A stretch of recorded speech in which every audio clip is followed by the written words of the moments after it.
Woo-hoo. All right, everybody, welcome back to the Millennial Sales Podcast. This is episode 231. It's the first one of June, last month of the quarter. Let's get it going. Really excited about this episode with the interview that I have.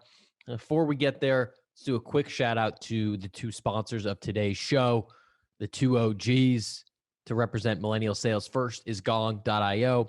Gong is the #1 revenue intelligence platform in the world. I love Gong so much that I work there. It's irresponsible for you to run a sales organization and not have Gong, period, point blank, end of discussion. Whether it's an 8-person startup, whether you're the largest company in the world, anywhere in between, Gong can help you to get access to the deals that you need to help with help with rep coaching. It's good for CES, customer success, sales, BDRs, marketing, product. The whole company can use it to get the voice of the customer and to move your business forward with AI and revenue intelligence. So you can check them out at gong.io, or you can just DM me on LinkedIn. I'm Tom Alemo, and I'll put you in touch with the right person. Secondly, I want to shout out to Postal.io for the sponsorship. Postal helps you to create connection in a world where everyone is, sending mass emails and, sending kind of like rinky-dink gifts to customers. It helps you to really personalize that experience, whether that's the brewery from across the street, the florist on the street corner. It allows you to really personalize and send special gifts to customers, partners, prospects, whoever it may be. You can check them out at postal.io.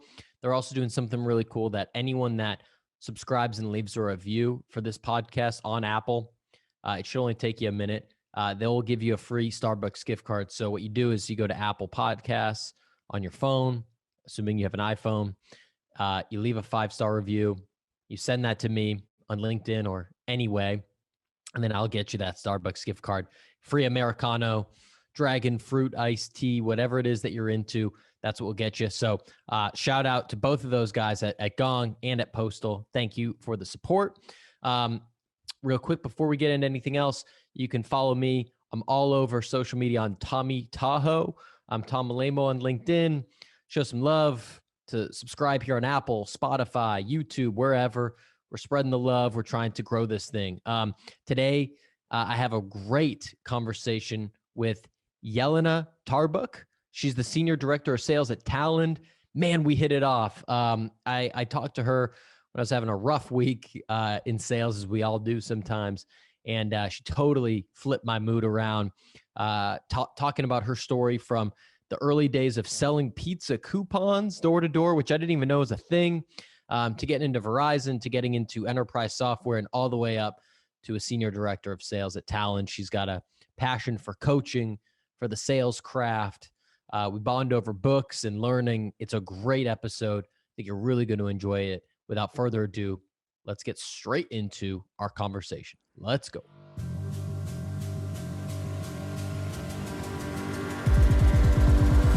All right. Jelena Tarbuk, good evening. Welcome to the Millennial Sales Podcast. How are you?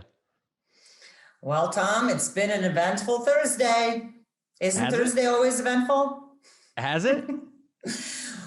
Well, it's always eventful in sales. You lose a deal, you get a meeting, you look at Gong stats. It's when you're in sales, every day something happens, every single day. That's so true. This week personally has felt like Murphy's Law. Anything that can go wrong will. And so I'm hoping for a win at some point in the next few days, because we're spiraling right now. Oh, that's funny. You know what I keep noticing, and I don't know if you picked up on this trend, but like people who put sales messages on LinkedIn, and then comment on them. And I'm thinking to myself, and those people usually, Tom, are not in sales. And I'm always thinking to myself, gosh, I'd love to see you do this job.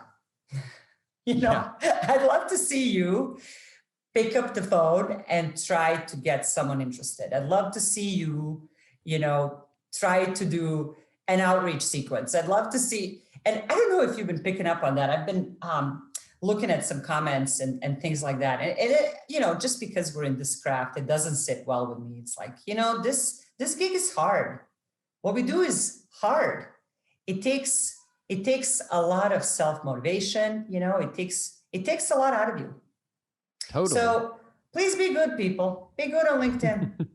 Be good to people. You see a lot of people that, post these things and they get like 500 likes, and then you look at them and they're like community builder or like marketing specialist or something. Like, you're not even in sales. Why are you posting about your opinions? It doesn't even, it's like the people that, watch sports games and they're like, oh, I could do it better than that person. It's like, no, you can't.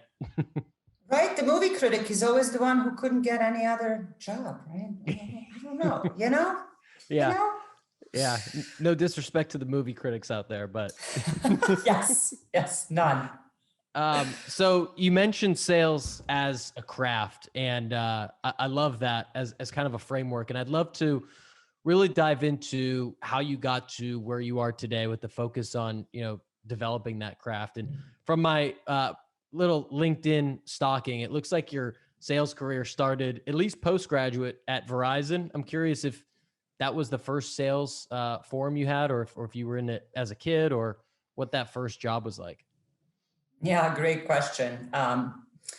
So the first time I was able to figure out what sales is, Tom, came to me pretty much out of nowhere. It's one of those unexpected things, right? I never really saw myself in sales. And how it happened is Verizon actually wasn't my first job. My first job was selling pizza coupons door to door in Hartford, Connecticut.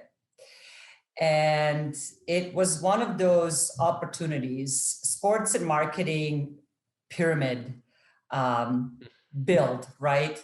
Yeah. Like, if you do well, then you hire someone under you, then that someone under you hires someone under you, and so you sort of build a team. Yeah. So for me, I'll never forget the first time I got into my colleague's car and we drove into a neighborhood that I've never been in. And I have a stack of, pizza coupons this thick. And we had all day to sell it all. And we got out of the car and he said, all right, you take this road and I'll take this road and I'll meet you at the end. And that was my training. That was the first time I had to sell. And he went and I went. The first couple of doors were rough. I mean, it was rough. Like, you're scared. You don't know who's going to open the door. You don't know what's going to happen, right? But then you just sort of build your confidence. It's like practice, right? You just get better at it. And then I really started selling pizza coupons. I mean, I was very competitive. And it went from, if I can sell this stack in less than 4 hours, I'll be first one back in the office. And it just became, I kind of gamified it for myself. Yeah. So I think it's incredibly important that we gamify what we do in this craft. Yeah. So that we constantly try to beat our best. Comparing yourself to others is just natural in sales. But when you beat your own best and you continue to, that's a whole other level. Mm. How old were you when you were doing this coupon selling? And also, can you elaborate us, like the millennials here? I remember clipping out coupons out of the newspaper, but I've never heard of someone going door to door selling coupons. So like, what's the pitch and how old were you when you were doing this? Yeah, I just graduated college, so I was early 20s, and again, this is my first job, right? Pure cash, commission only. You kind of eat what you sell, yeah. And it's a coupon book where you pay, I think it was $25, and then you have about 15 coupons you cut out, and it's like $3 off of large, $2 off of medium, whatnot. And that was the premise of it. You really are offering someone like a coupon book to go get a cheaper version of a medium pizza that otherwise they wouldn't get.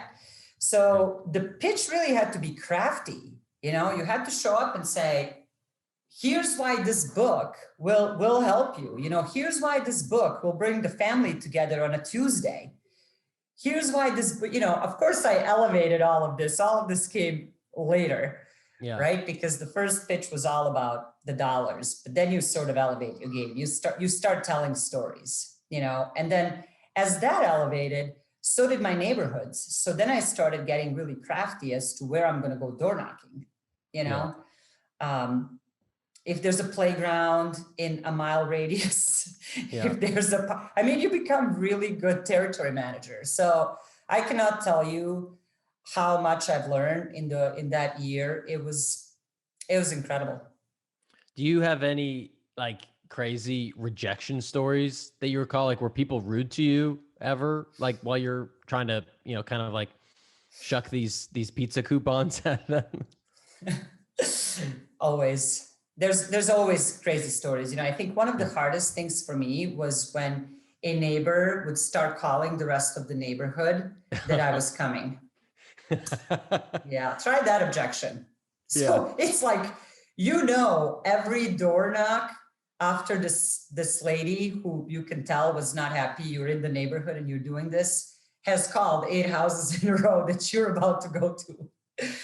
And I remember my first sort of chain objection reaction, because it happened the next door, and then it happened the door after, and then the door after. And then I preemptively started saying, hey, I know you probably got a call because it just talked to your neighbors, right? So it's just incredible, Tom, how much you really, truly grow up in terms of how you handle it in the moment, because there is no coach, there is no manager right next to you going, and now, you should, or we should. It's just you connecting the dots and figuring out, again, I'm going to go back to what I said earlier, how to beat your best, and how to win and how to gamify this pretty rough gig I had. And how did you go from that to getting into Verizon and then into the world of technology? What was that pivot like? Verizon was such a powerhouse, and it still is in terms of, the early mobile data tech. If you remember, and you probably will have to Google this, the Blackberries, and when the first data arrived, it was so fun to sell. I door knocked someone who worked at Verizon and who said, I got a lot of cards. I actually got recruited quite a bit from people giving me their cards, saying, hey, you should call me, you should call me, you should call me. But this gentleman was very specific. He said, I need an AE who can go into businesses and do exactly what you do, right? And I thought, okay, that sounds good. I'm just moving from a household to a business. What's the difference, right? The door is a door. So that's how I got my job. And it was so fun. It was like my first, what I really appreciated in that first sort of corporate job, Tom, was the importance of onboarding.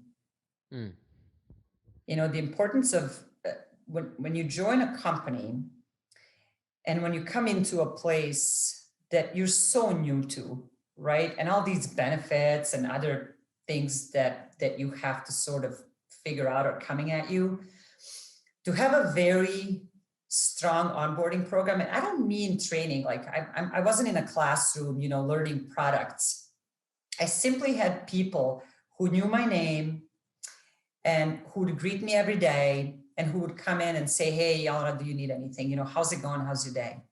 Mentors, people who really looked after you, but also looked to help you. And when you have that, wow, it's incredible. Was that instilled from the top down, or did you just happen to have really great people that happened to work there? Great question. I think it was a combination, but I'll tell you what, I'll never forget that. And I always do that.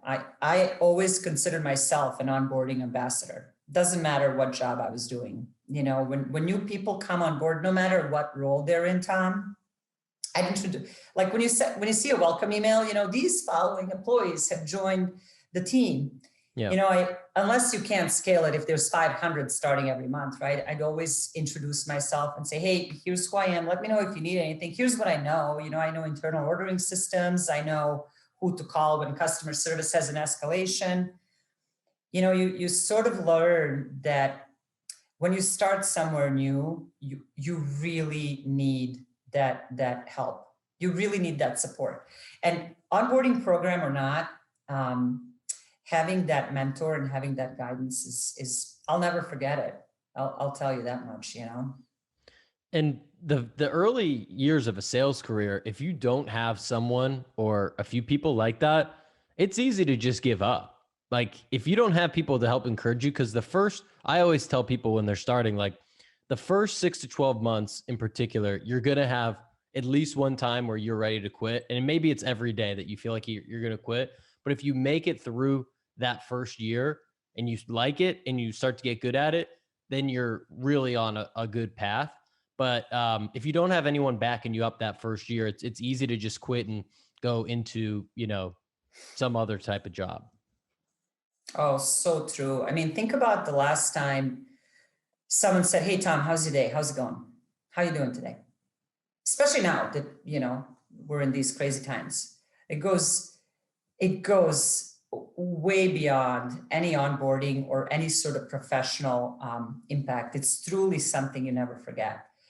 So I'm always so eager to hear and meet new employees, no matter what, especially in sales, like, hey, nice to meet you, welcome. What do you think? How's it going? Then I'll send them a note, couple of days, couple of weeks. Hey, how's it going? How's your day? Because to your point, this is not a consistent job that everything happens the same way every single day, right? Every day brings up something new. So you really have to have that support system, no matter what function it is in your organization, that really truly cares about your success. Builds loyalty. That builds loyalty, and people stay for that reason. People really, really, truly stay. You've mentioned the word craft a few times, and you even put that in your LinkedIn kind of like about me section. I'm curious if there's, which I love the phrasing, I'm curious if there's parts of the sales craft that have kept you in the game for so long, that keeps you excited, that you feel like you're particularly good at, any of those, anything about the sales craft. You do have a good eye for detail. If you put detail oriented on your resume, it's actually true. So well done, details. In terms of selling in itself, I think building relationships and really meeting people where they're at is, to me, so critically important. So you can't just show up and expect that your product, even if you're gone, will sell itself. That never happens, right? You come with it, and you're such a big part of it. No matter what is it that you're trying to sell, right? So how you show up and how you build that relationship is so critical. But not just how you show up the first time, how you show up after the ink is dry. Are you there to say, hey, Tom, I know you and I thank you very much, gave me a great commission check 3 months ago, but I want to know how's it going. What's going on? How you doing? And let me tell you, that builds not just relationships, but again, back to loyalty. So when I tell you about craft, I truly mean that. Like, it's not just doing your medic and doing your band and closing your deal and measuring your sales cycle. It's so much more than that. And then, for me, I really started to enjoy watching other people succeed if I'm able to help them, so watching other people grow and develop and love the sales career, like as much as I do. Oh, I think that's incredibly powerful, because a lot of people started sales, after graduating college. It's nice money. It will give you that customer facing experience. And then they want to go to marketing or project management or, whatever the path is. And not many, stay in the sales lane for a long time because, I mean, you already said it, it's tough, you got to get up when you encounter um, a bad response to your outbound email. Yeah. You gotta get up in the morning again when you lose a deal you thought you had, like everything was done, and then they go with the competitor. All those things that happen to us, we still have to get up the next day and do it all over again. And when you truly think about the volatility of that, you think about how truly powerful our function is, Yeah. You're like, man, we're like super people. And how do you do that year after year sustainably when I imagine as you rise the ranks, the highs and lows are maybe even higher and lower, right? Because you have more probably, there's more dollars and revenue at stake. There's more at stake with you're talking to higher level people in the company than you would be as say an SDR or an AE. So how do you do that over time while still kind of remaining positive and not going crazy? Oh, sometimes I am crazy. That's just, just depends. It's a Tuesday, usually on a Tuesday. Don't call me on a Tuesday. That's a big question, and there is no right answer. For me, I'll tell you, I have to have variety of inspirational people, inspirational books, inspirational podcasts, inspirational messages to really exercise my mind. Right now at my desk is this book, and this is the Daily Stoic. No, stop it. Boom. Oh, boom, boom. Okay, enough said. So that's the first thing I read, and it's like, okay, what did these philosophers say 1,600 years ago? Thanks, Ryan Holiday, for translating it for me. I need his input. Yeah. But that's the first thing, and you obviously understand the power of that. So you have to be careful in what you feed your mind with, because in sales time, you know this really well. It's very easy to pick up the phone and go, yeah, mine suck too. Oh, dude, I'm dying. I mean, we've all done it, right? Yeah. But when you go down that road, I mean, you're going down the road. It's down the drain and it goes. Not that that's not healthy. Sometimes, trust me, that's like therapy for all of us. But you got to watch for that, because you do it once, then you do it twice a day, then all of a sudden you do it. And that is what gets you off track, Yeah. And so feeding your mind and keeping it fed with things that really, truly work for you is so critical. And you got to find that, you got to find that. It's got to be your own. I can't have people read Daily Stoic, I'm not like, hey, you should read this book. It's amazing. I could say, hey, I'm reading this. It's awesome. Here's what it did for me. Yeah. The best thing you can do is try it. Another thing I'll tell you is surround yourself with people who support you and genuinely support you. And those are mentors. Those are people in your family and friend circles. Those are your colleagues from previous companies. Don't get lazy and not drop a note or a text or a call, because it's easy to do that. It's easy to get busy, Yeah. And I think for all of us, that's one of those things that's a big no-no. Like, stay in touch with those who truly help make you better. So there's so many things I want to get to, but I'll start with this. You brought up going back to, customer, 3 months after they buy, by way of example. And the way that I'm interpreting that, I learned recently a term from another sales leader, playing like the infinite game, right? Meaning like we're doing this likely forever, or at least, for our entire professional career. And so you want to treat people as though you're going to know them and work with them for the next 50 years, because you might run across that same person, 20 years from now. And so if you're always kind of playing that long game with people versus okay, I got what I needed. Like you signed the contract on the last day of the quarter. I'm done with you. And then, that's going to potentially come back to bite you, or at least not, be as fulfilling and as fruitful as, kind of following through and having integrity and playing the long game with people. And like we were just talking before we recorded, we don't need to name drop them, but you still were talking about the Gong rep that you had 3 years ago that sold the first deal. And it's not who you're working with today, but that's who you picked out as like, that's my guy. So it's just like people that do that really can stand out. Yeah, you really truly remember how they made you feel. It's not, but it's gonna go. I'm gonna go to that Maya Angelou quote. It's how they made you feel. And as a customer and as a consumer, you want to feel appreciated. You want to feel respected.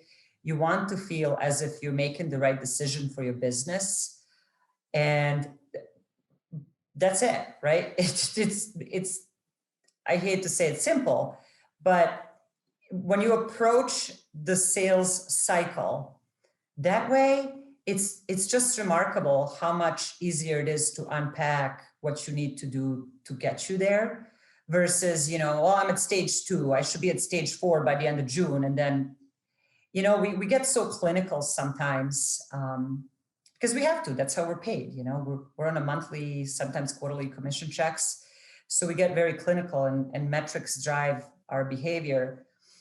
But when you unpack that a little bit and truly let the entire relationship and connection flow as a consumer yourself, it's amazing what happens. It's incredibly powerful.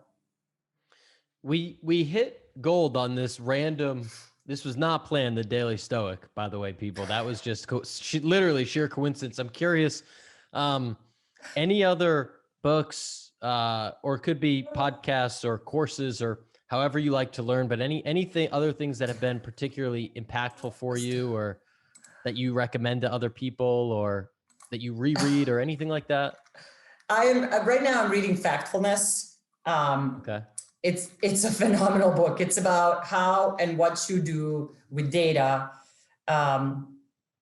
and how you can interpret data. It's phenomenal. It's a great book that tells you that our world is not as bad as it seems. I highly recommend it. Factfulness. But I actually just shared one of the dearest books to me, and that's Daring Greatly by Brené Brown. She had an famous tech talk in 2011 about the power of vulnerability.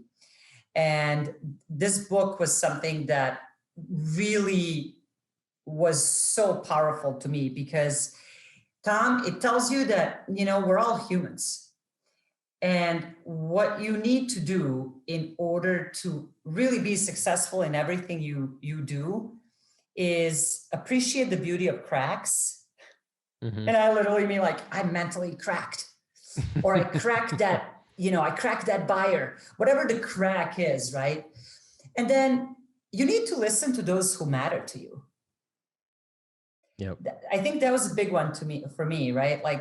Listen to those who matter. We can't listen to everybody. That's impossible, but listen to those who matter, and they'll make an impact to you and on your life and on your career professionally and personally. So those are a couple of things, I'm a huge believer in. I follow Sastre because they've got amazing videos and they tell me what's going on, when I'm not able to pay attention. Yeah. And so those are kind of those are like the main things, I look at. I talk to a lot of other sales leaders. I'm very active in an association called American Association of Inside Sales Professionals, AISP. Yep. I have been in that association for years, and I developed a network of really good friends across the country. And it's really, really cool to call someone when you're trying to figure out, how can I make a comp plan that, can drive volume and can drive ASP at the same time. And then you pick up the phone and you're like, hey, Todd, what did you do? Yeah. Or hey, Charlie, I know you built this. So it's that networking piece. I think it's so critical, being a part of something that's outside of your regular job that can help expand the craft. way beyond just what you do day to day. Yeah, because you don't know, we don't know what you don't know, right? You don't know what other people are doing at other organizations. So especially if you've only worked at one or two companies, you really only have a purview into like what you've been doing or what your leaders have been doing. So I think connecting with people from the outside is super helpful. Right. You only have yours, right? Absolutely. That's it, right? So Tom, according to the Stoics, your mind is the asset that must be worked on most and understood best. That was May 5th. That's so true. That's powerful. I cannot believe you and I have the same book on our desks. Yeah, I mean, funny enough, I had a listener, shout out to Penelope, actually sent that as a gift. And I've been a Ryan Holiday fan for a long, long time. If you've read some of his other books, they're also outstanding. But it really does kind of boil down to like control what you can control, right? And focusing on the mind and knowing that if you can take care of that, a lot of other things start to work in motion. Yeah, watch for those moments where, like I said, we all need therapy. You're like, yeah, dude, that sucked. Let's talk about it. Yeah. But don't, I mean, it can take you places. Yeah. It can take you places quick. You mentioned Brené Brown, who I'm also a fan of. And one thing that she's really known for, or at least has had impact on me is around vulnerability. I'd love to hear you talk about either from a sales or from a leadership perspective, how vulnerability has helped you or how you leverage it.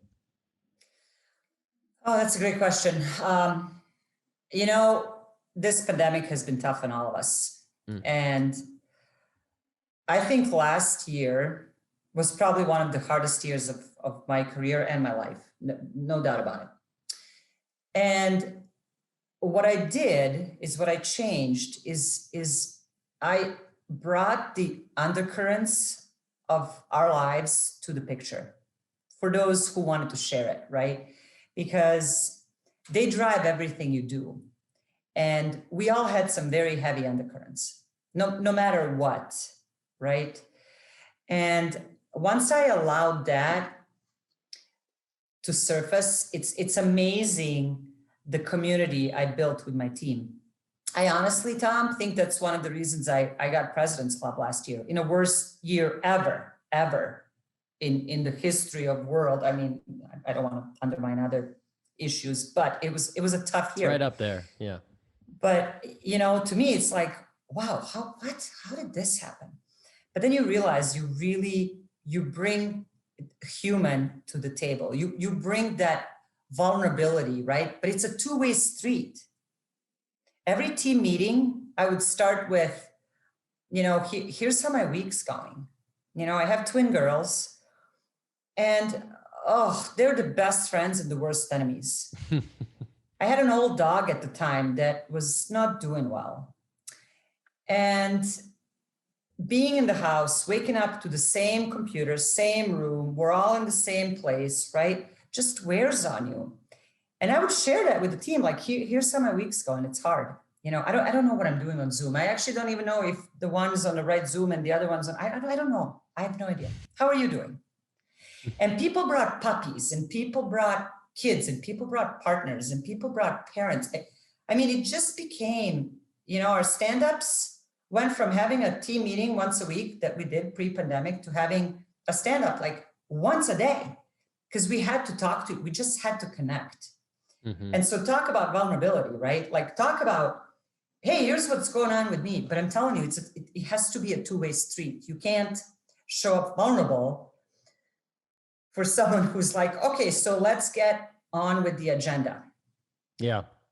That's what Brené talks about, right? So that's, to me, that was a big one. Last year was just, something that had to be incredibly authentic, because it was one of those situations, and it still is, right? It's still going on, that affects everybody in a very different way. So I'm going to go back to the undercurrents. You got to allow people, and you have to acknowledge those undercurrents. Yeah, I think from an AE's perspective, like myself, I can name people that fall into one of two camps, like people that did kind of give you that window into them as a person, and people that were just like, this is all business and all professional. And I just think there's so much more, a better relationship that you can have if someone takes the first step. And you, I think, are kind of obligated to take the first step if you're the leader, because I'm not going to probably come to you and just be like, start complaining about, my kids or my situation. I think it speaks a lot louder when the leader starts that and kind of takes that first step so that others feel comfortable to do so. Yeah, I'm curious on this other group. Like, why do you think that happened? What do you think happened there to them? Do you feel like that was like a defense mechanism? I mean, what did you pick up? Like the ones that were just all business? Yeah. I don't know. I feel like everyone's kind of on a spectrum of emotional intelligence, and I could just, think of people's kind of faces in my head and just be like, they were good at other things. They were good at sales, but like, or whatever, but they hit numbers, but like, they didn't seem to have a lot of emotional intelligence. And I think at some point in the game, like, if you don't show that, people are going to start having some questions, right? And like, if you want to keep people at a company and keep them engaged and doing their best work, I think you have to take off the business hat from time to time. And look, we do need to hit numbers, and we do have quotas, and, we want to make commission and all those things. But I think there's also a time and a place for letting your hair down, so to speak, or, speaking honestly about things, and taking your quota or this pipeline review off the table just for 5 minutes, before we get into the meat and potatoes. But that's just my take. Yeah. No, I mean, that's a good way to look at it.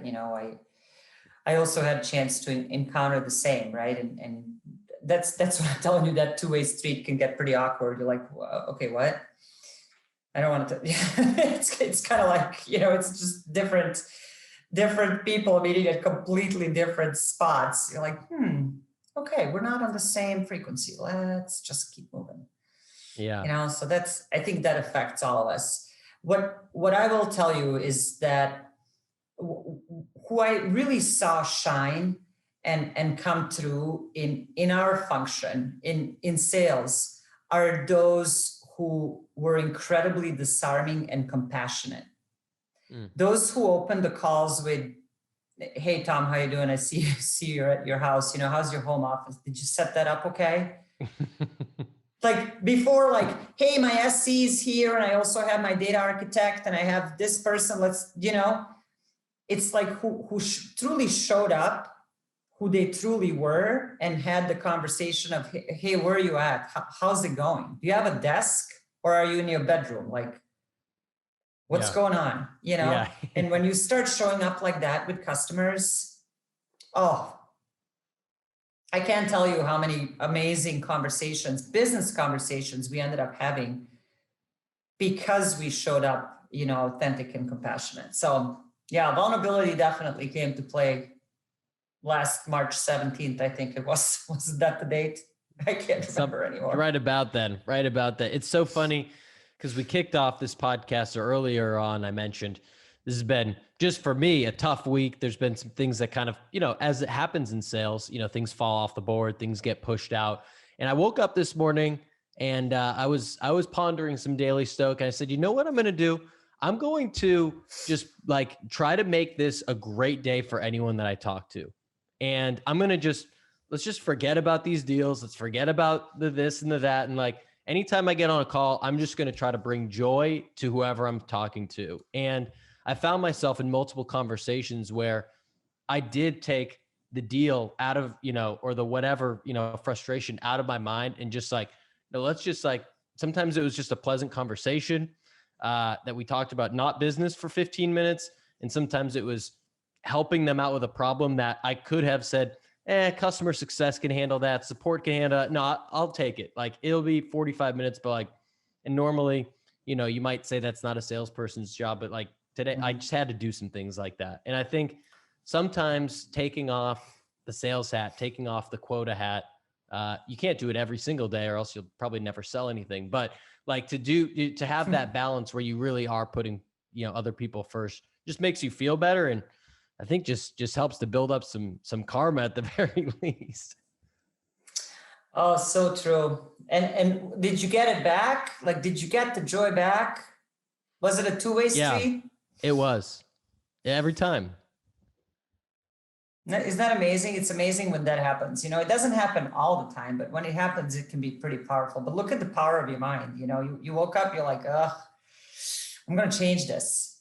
I'm going to change it. And that's all you can do.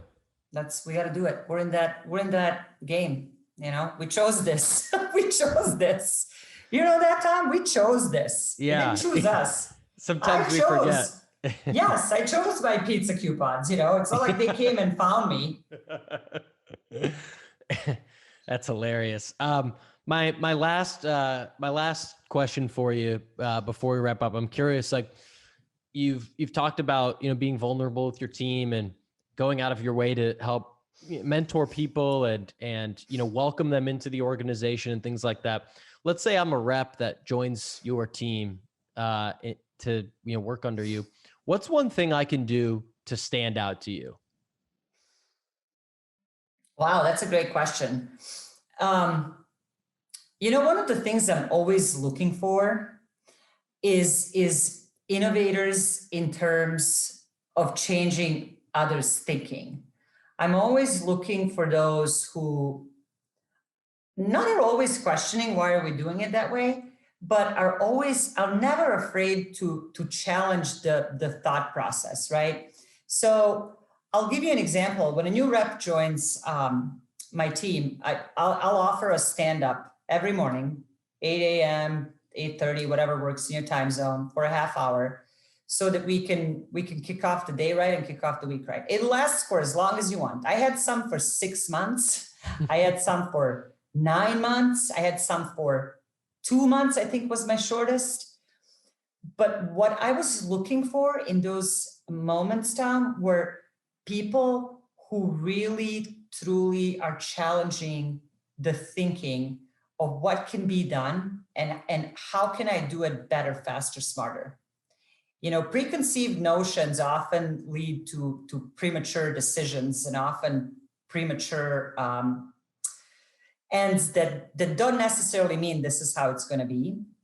So those who really fight that and can think through it and can disrupt the thought flow are those who stand out to me. I can give you some specific examples. Like the other day, this came out of nowhere. Like, hey, why do we have to have 8 steps to get from point A to point B? Shouldn't this be 3? And I'm like, well, why 3? Well, it's discovery, demo, and close. Why do I need all these others? What's the point? What? Yeah. Yes. Thank you. Like, I like that. Tell me more. Right? So those are the people who stand out to me. Those are the people who again, challenging the thinking of something that's always been done the same way, and it's right in front of you and you never thought of it. Those are the ones that stand out to me. That's awesome. That's a great piece of advice, because we can, as salespeople, get caught in our normal day-to-day, my number, there's the meetings I have, and, not think about maybe the innovation or how can I help the team perform better, or how can I, help build this new process that helps others out. So I think that's great advice. We've covered the gamut on this podcast. I'm curious, anything top of mind that we didn't get to before we wrap up? I'm going to encourage you and challenge you to find some good sponsors for this podcast. So I'm going to give you a quota.